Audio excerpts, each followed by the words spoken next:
welcome back, folks. It's the Ray Lucia Show. Well, I don't think there's any secret. The Fed just raised interest rates. They're going to raise them another couple of times. And that's affecting a lot of different rates, including mortgage rates and home equity rates.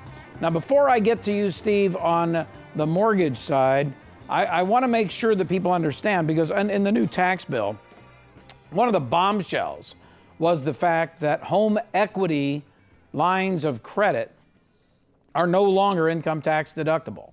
That is true and false. They've issued some new guidance on that. Home equity lines of credit, where the money was used to improve the property, is still income tax deductible under the same rules as before, the so-called acquisition debt rules. So you don't have to panic if you actually, put a new bathroom in, it costs you 50 grand, which, by the way, probably what it would cost for Jeannie to put a bathroom in. Sounds like a lot of gold to me. I think our master bathroom once upon a time was more than that in the old house. But it is still deductible. Now, if you use the money to pay off credit card bills, it's not going to be income tax deductible. That's the update on the new tax bill as we get more information. Now, with respect to that, these interest rates, these little inky-dinky 25 basis point increases starting to add up, isn't it? It can make a big difference. So to add note to what you were just saying is that if you've had a line of credit for a few years and or you're getting one and you're looking to do home improvement, you want to make sure that you keep all the documentation of the work that you've done. Depending upon what your accountant requires at the end of the year to be able to verify how that money was used. You're really better off making sure that you keep all your bills. If you've hired a contractor, when he's doing all the work, he'll bill you, but keep good records, keep a folder, just in case the IRS comes back at you and says, hey, we need you to prove that you use that money for home improvement. Being organized really, really helps. Huge difference. That's one of my big problems, personally. It does. I'm not an organized guy. Jeannie, fortunately, is far more organized. And there's normally one person in the household, husband and wife. But getting back to the point that, yes, we've seen, the feds have just recently raised the interest rates. And again, they're raising the short-term rates, the discount rate, the Fed fund rate, what the banks pay for money overnight, so on and so forth. And the correlation to that is long-term mortgage rates, they move based on what we were talking about, the 10-year note, which is at 2.83. When the 10-year note goes up, interest rates go up. When the 10-year note goes down, interest rates go down. Well, that 10 years gone up 1.5% over the last couple of years. It has. It got down to as low as 1.38 at the lowest level. Right. Now, here's what it's really affecting. And we've talked about this a lot. So part of the topic today is when does it make sense to refinance? And the first thing is on your adjustables. Now, adjustable rates have been absolutely fantastic over the last 10, 12, 15 years. But with the increase in the feds, the short-term indices, so the way an adjustable works, it's based on an index plus a margin. That margin is the spread or what the investor earns on that money. You add those two together, index plus margin equals your actual rate, or what's called the fully indexed rate.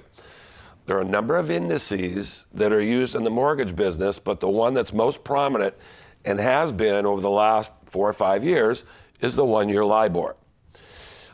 With that one-year LIBOR, just to give you an idea, 2 years ago, the one-year LIBOR was at 1.1%.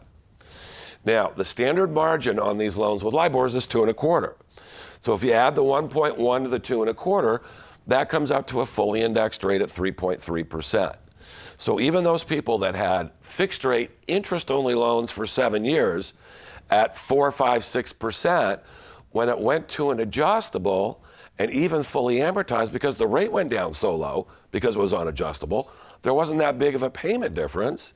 And they realized they were paying a crap load of principal. A year ago, the LIBOR went from 1.1 to 1.8. With a 2.25 margin, that put your interest rate, high 3s, low 4s, still a really good interest rate. based on the recent Fed moves, the LIBOR today is at 2.66. So we've had a full 1.5 difference in that LIBOR over the last 2 years, and within the last year, almost a full point. You add that to the margin of 2.2, what that means is if you have an adjustable and it's getting ready to change, you're going to be at 5%. I have 2 words to say to that. And those 2 words are? Chambers Brothers. And I thought you were going to say refinance. But No. what are the Chambers? What are the Chambers Tick, Brothers? tick, tick, Tick, tick. tick. Time is on my side or whatever. Time has come today. What's it, the Chambers Brothers song? Yeah, whatever it is. Anyway, he'll find it. But it's the ticking time bomb out there. What's going to happen is the Fed's going to raise rates another couple of times this year, and you might see that rate jump another 50 basis points At or least more. you may be looking at 5.5%. So on a $300,000 loan, that may be a difference, $250, $300, $400 more per month. If you've got a loan in a higher end, $500,000 or more, we may be looking at $500, $600, $700. So it is imperative that if you have an adjustable right now, don't be lazy. Don't get comfortable like you have been over the last 10 years. It's time to do what I would call a mortgage checkup. You can give me a call. I can kind of review what you have and give you the best recommendations to put you into a better long-term plan. Yeah, I know. We're working on that right now for Dominic, my son, who's been negligent in getting you all the information. And that's part of the problem, is getting people off the dime to do this. I don't think they realize how time sensitive this stuff is. Yeah, because rates have probably already gone up a quarter of a point since we started talking about It's this. incredibly time sensitive. And so the important part is, and the toughest part is the fact that so many people have gone paperless, and then they don't know how to access their information online. But basically, house info, income info, and asset info are going to be asked for on every loan. Now, I'm old school. I still get paper statements. I have a file in my office, or file drawers that I file everything. So it would take me 15 minutes to pull out all the info I would need to do a mortgage loan. But sometimes it's like pulling teeth. It would take me 15 hours because my filing system is not nearly as organized as yours. And a lot of people have that issue. So that's one thing you need to be aware of, is that if you're going to look to do a loan, you've got to be able to access that information. And then at the beginning of the loan is where you do the majority of your work. Providing the information, there are initial disclosures that you've got to do, escrow instructions you've got to complete, set up the appraisal appointment. But once you do all of that, which can be within the first week, everything else is pretty much smooth sailing, with you not having to do much until the very end, where you sign a document and then you sign the loan documents. Chambers Brothers. Chambers Brothers. Yeah, turn it up. I can't hear it. Yeah, I think we need to turn my little speaker up.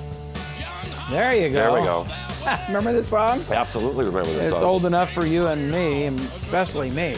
Oh, no, I remember that song. song. Yeah. Tick tock, folks. The time may be running short. Get a hold of Steve. LoanFinancialPlanner.com. 888-563-1070 if you want to give him a jingle. Loan Financial Planner. More with Steve when we come back. Don't go away.